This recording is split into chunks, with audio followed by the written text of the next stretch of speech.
Hi everyone, welcome back to the TYBACIT Teach Me Linux series. I'm Zeel, and in today's lecture we'll be covering the network file system.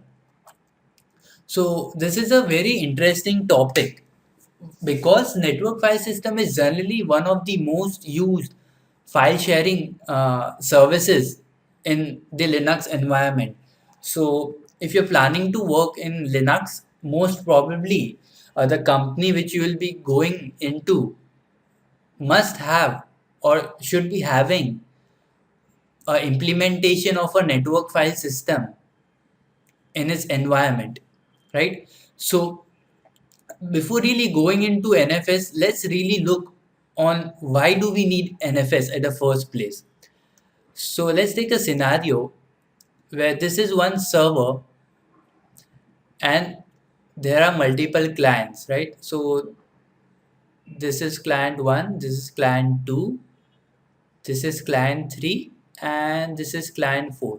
This typically represents a company, right? So this is an example. So this is a small company with 4 computers.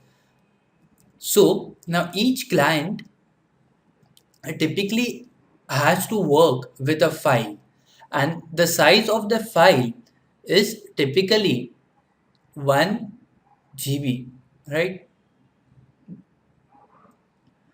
Now the problem is, as all the clients has to work with a file and the size of the file is 1 GB, so typically I have to copy the file to the hard disk of the first computer, same to second computer, same to third computer, and same to fourth computer. Now the problem here is I'm saving the same file 4 times into 4 client computers. So there's a redundancy issue over here. Now this is a very small example, but let's consider a case of a big company where there are typically more than 1,000 plus computers, and the amount of file can be maybe 10 GB as well per file. Well, what will you do now? You can't store 10 GB file into hard disk of more than 10 or more than 1,000 computers. There would be a huge amount of storage waste. So in this scenario, we make use of an implementation called as the network file system. So what we do here is we, instead of storing that file in each and every client computer, we store that file into a server, right? So this is the 1 GB file, and I'll store that file into my local server. This local server is connected to each of the client computers in a local LAN environment, right? You know LAN environment, right? That Ethernet cable that we connect to via switch or hubs. Now, via NFS, I'll mount this 1 GB file into first client computer. So the computer will think that the file is stored locally, means inside its own hard disk. When it tries to make any modification or changes, what typically NFS will do? NFS will go into the server, will do the appropriate modification and changes, and the updated records will be sent back to the client.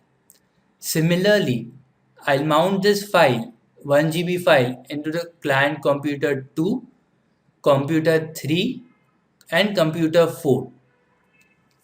So now, what am I essentially doing is I'm centralizing the storage, right? Because I'm storing the file in the central storage, which is my server, right? This is my server, this is my central storage, and I'm telling my clients to work directly on the server instead of the local hard disk drive. Now I know this is a bit confusing, so let's go down and see bit of a graphical representation.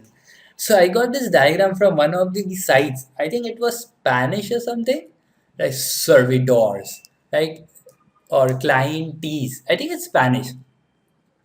Anyways, so here you can see that each of these clients are working and the file are typically stored in this server.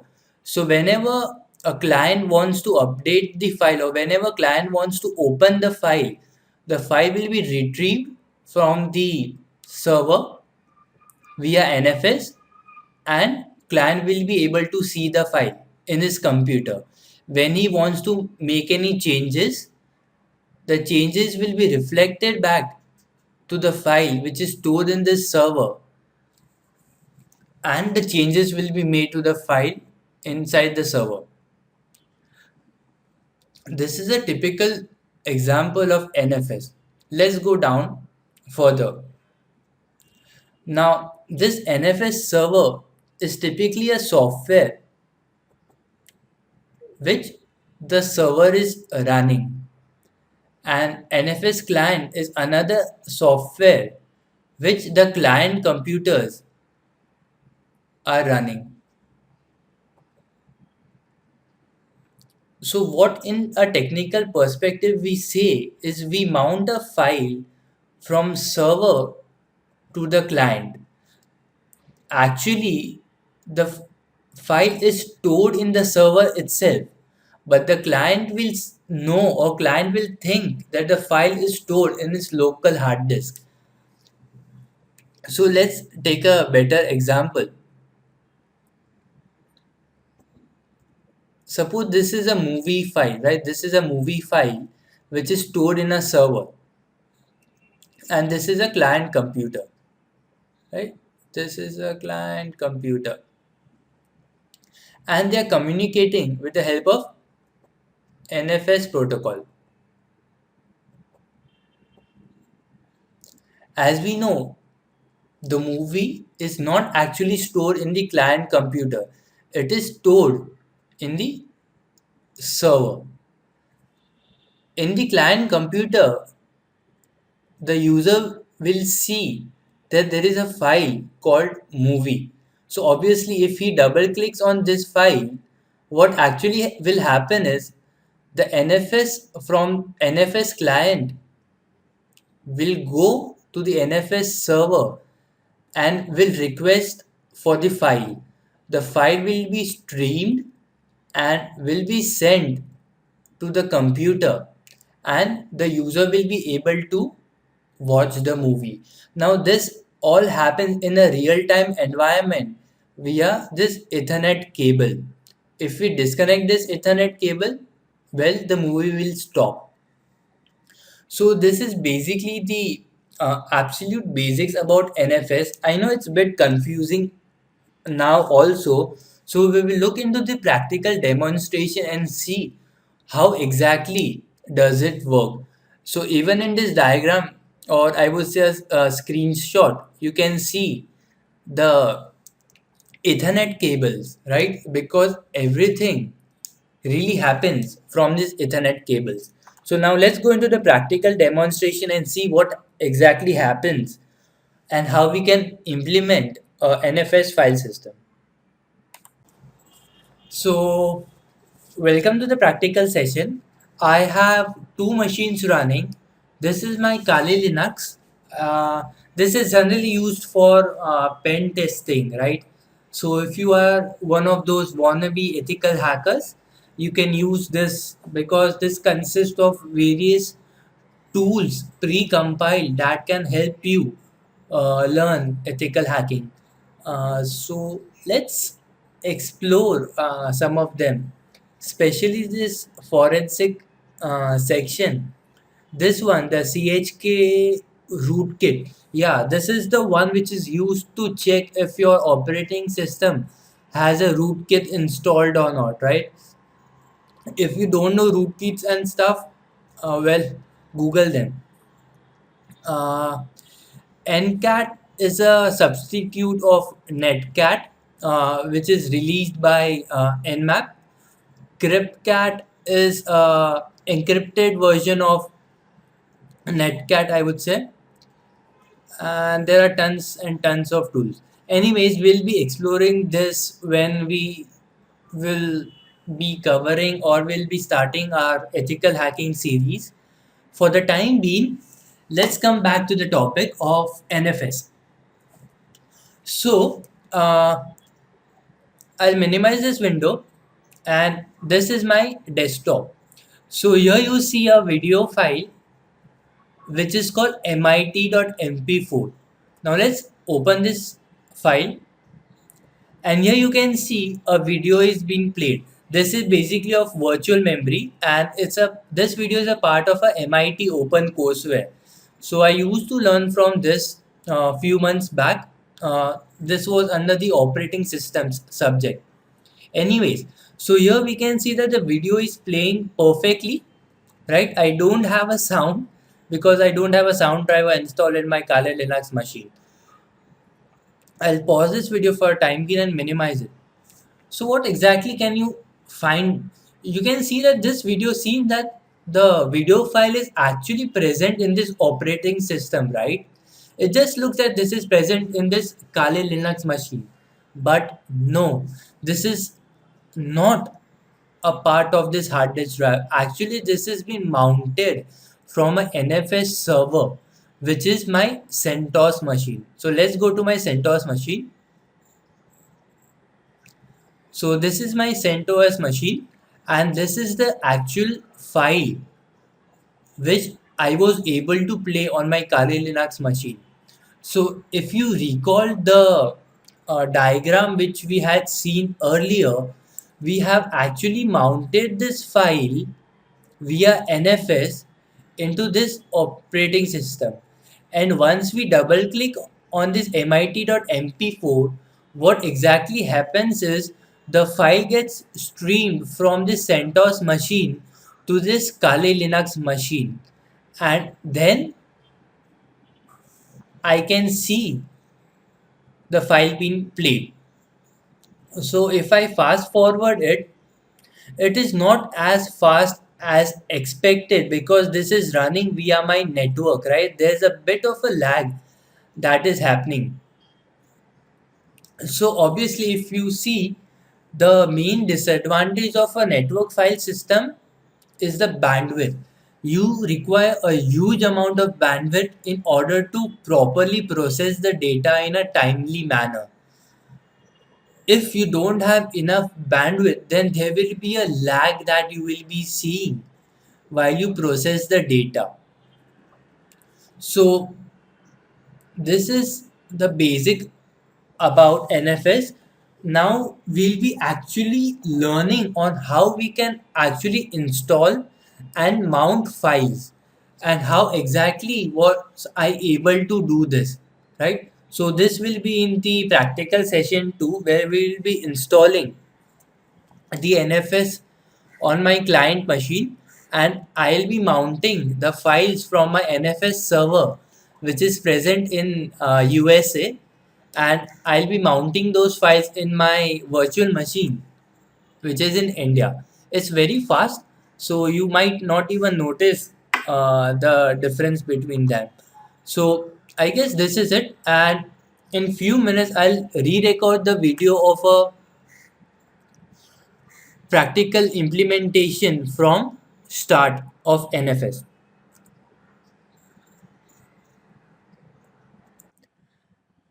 So before we jump into the practical number 2, let's look on what exactly we are going to do in this session. So we have our server and our client scenario again. So this is our server and this is the client. Now the server which will be running right now is my real server and is based in US. It's located in, I think, Alabama. And this is my laptop machine and it is in my country, India. In my server, there is a directory called NSF. Inside the directory, there is a video which I want to watch. So what I'll be doing essentially is with the help of NFS, I'll be mounting this directory into my Linux machine in my local computer. So once it is mounted, I'll be watching the video in my local machine. Now essentially please remember, mounting does not mean copying. So if we mount this over here, it does not mean that the every content of this directory is being copied. It is not at all copied.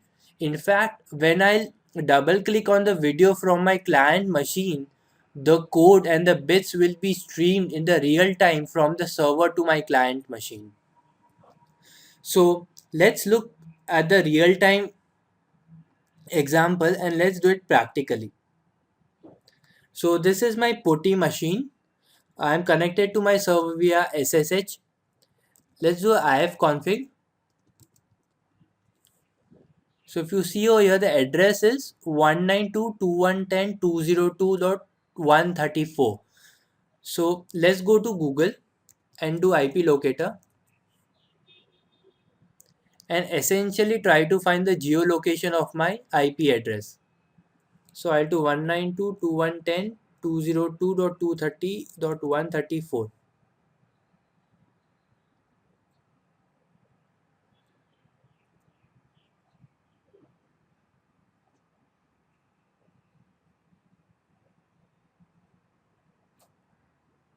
Oops, from where did it go to emailfinder.com?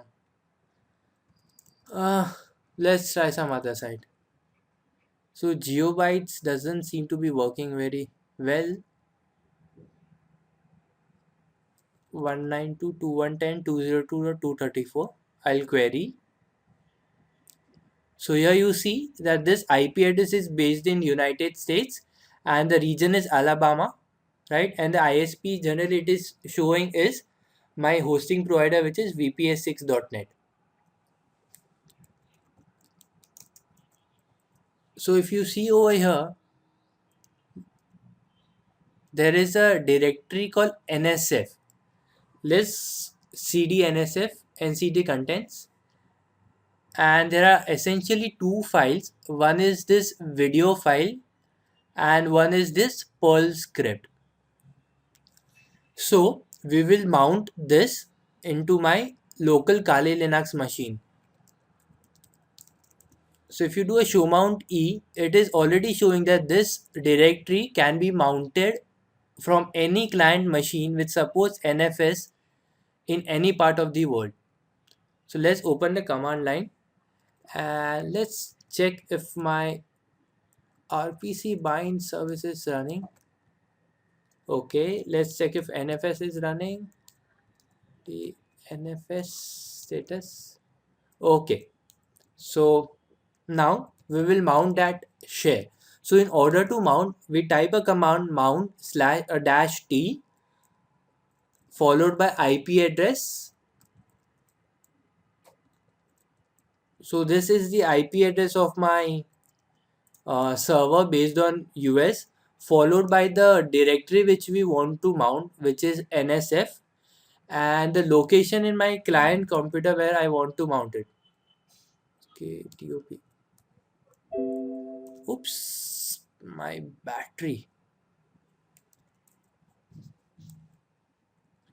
I forgot NFS.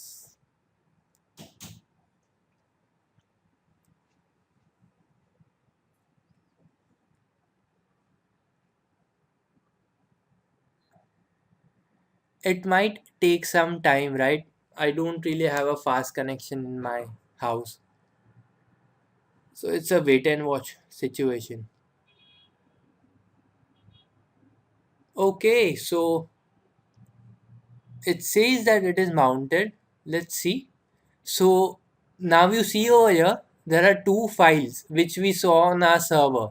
This is the video file and this is the Perl script. Let's try to open Perl script. So you see that this is the script which was on my US server. I'll close it and I'll try to open the video file. Well, it will take some time to stream, right? So you see it is not that fast, but we are able to watch the video, right? थोड़ा थोड़ा सा, not थोड़ा सा actually, we have lot of lag over here. I have a 512 connection, so you don't expect too much speed over here, right? Something like buffering you can say, but you can see that it is working. Now let's go to the Perl script again. It is taking some time.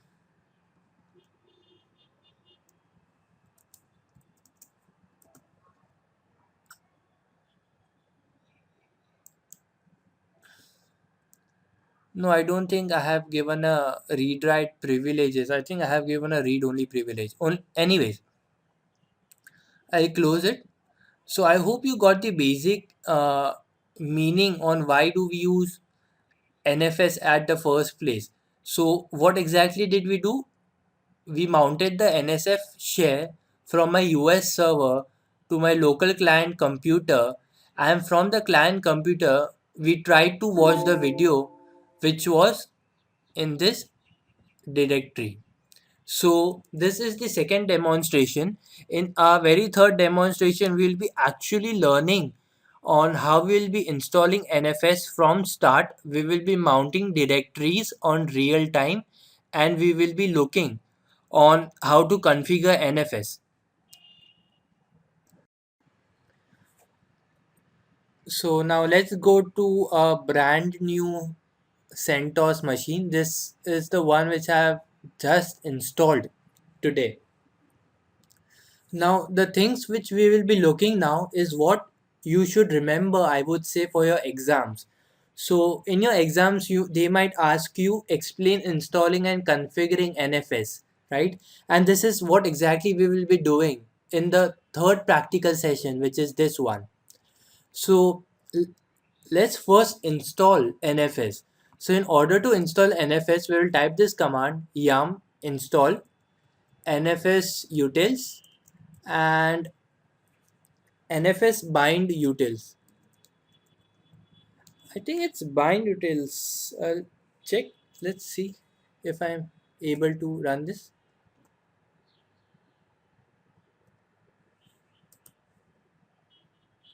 Okay. Oops.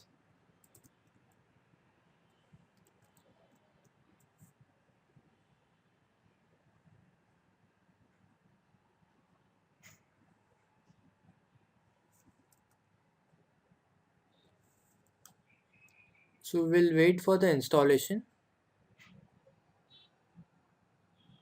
Great. So the NFS is installed. So essentially it was just a one command to install NFS. Now let's start NFS. So let's first check if RPC bind is running. No. Let's start RPC bind. And let's start NFS. So I guess this was a pretty easy one. First you install NFS with help of yum install. You start the RPC bind service and then you start NFS with help of service NFS start. Now, what do we want to mount on the client computer is what we should be thinking right now. So maybe I can mount my music folder. So let's go to music. Well, it's a empty one. uh, so instead of music, let's go to documents. It's also empty one. Anyways, we'll go to documents. We'll create few one. Nano one. This is a document. Okay. So this is one. Let's make document 2. This is a document number 2. Great. So essentially, we will be mounting this folder documents via NFS. Let's come out of this. We'll create a folder again, let's say NSF, and we will be copying root documents into NSF.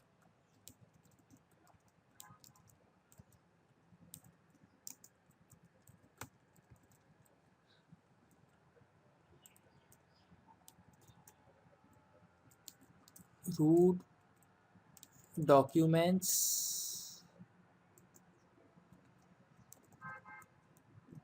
Oops. NSF. Oops, it's a directory. So if you have a directory, you use -r command. So it's called recursive.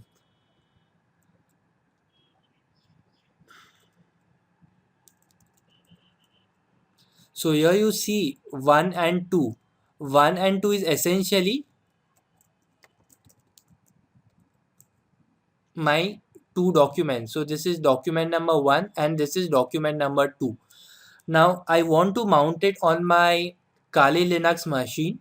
So this is my machine number 2 and this is the desktop where I want to mount these two documents.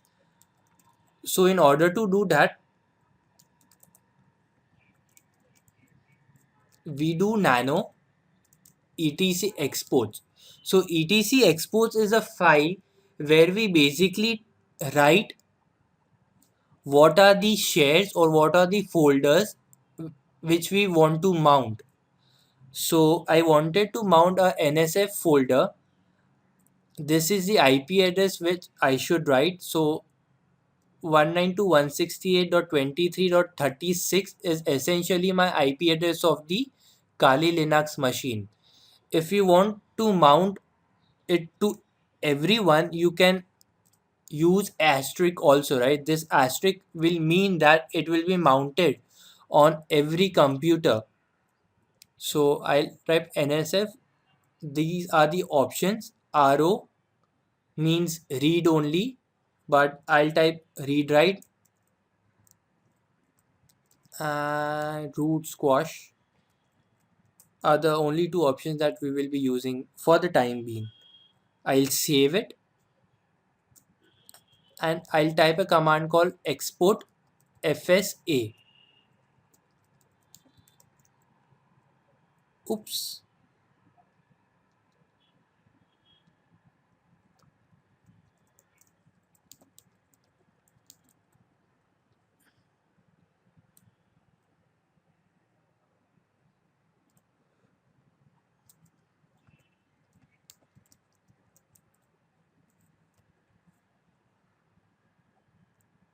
I think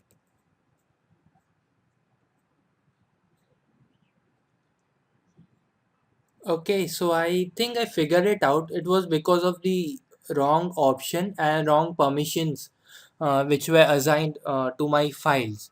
So let's view etc exports again. So instead of root squash, I have removed root squash due to permission problems, and I have two options right now, which is read write and sync. Now let's do export FSA, and it seems to be working fine. So basically, what has happened now is that my directory NSF has been successfully exported. In order to check what are the directories which were exported, we type show mount E, and what it will basically do is it will list the directories which were exported from the NFS server. Now, now we have exported from our CentOS machine. It is now the time to import it via our Kali Linux machine. So in order to import it, I need to know the IP address of the server 23.140. So as we did it again, we type the command mount dash t nfs followed by IP address, and what was the directory name? It was NSF, and where do we want to mount it? We want to mount it in root desktop.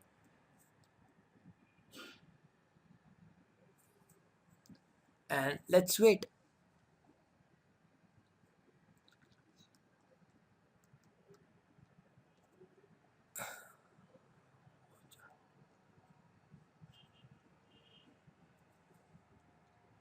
Simultaneously, I'll try it on my second machine also, which is my CentOS machine.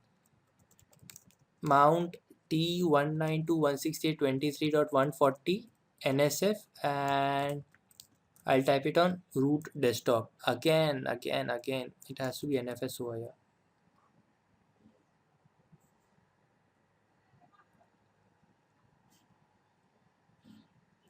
I hope this is not a firewall issue again.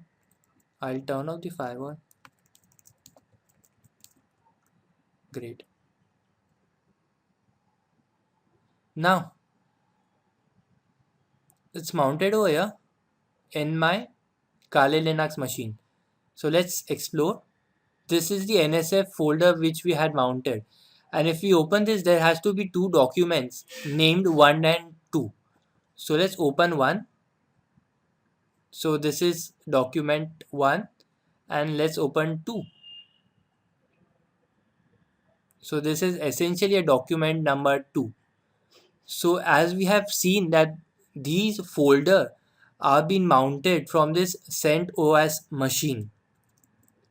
So let's look at the commands which we had run in general for NFS installation and NFS mounting. So I'll type that exam. So the very first thing we did was we installed NFS, right? So it was NFS utils bind.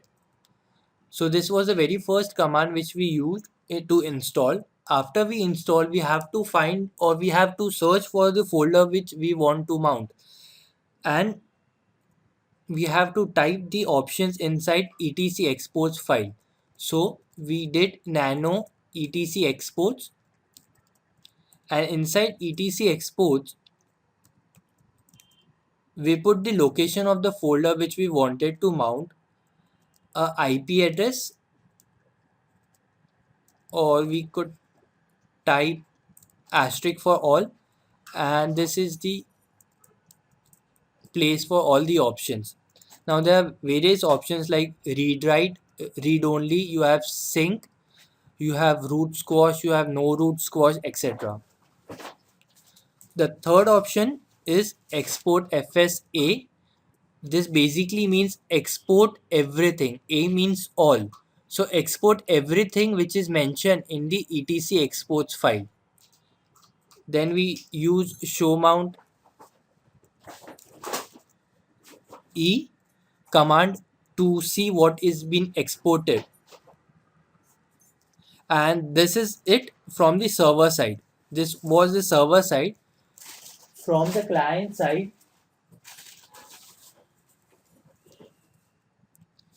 it was just one command, mount tnfs, followed by the IP address of the server, the directory which was mounted, and where we want to mount it on the local machine.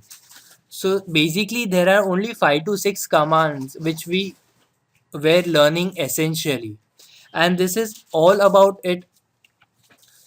In exams they might ask you to install and configure NFS, and this is all you have to write with the 2 lines of explanation with each command. So I hope this video has been so useful for you. I'm so sorry, I have a bad throat. uh, if you have any questions, you are free to post, you're free to contact us, and we'll do our best to help you. So with this, we'll end this video for today. Thank you very much.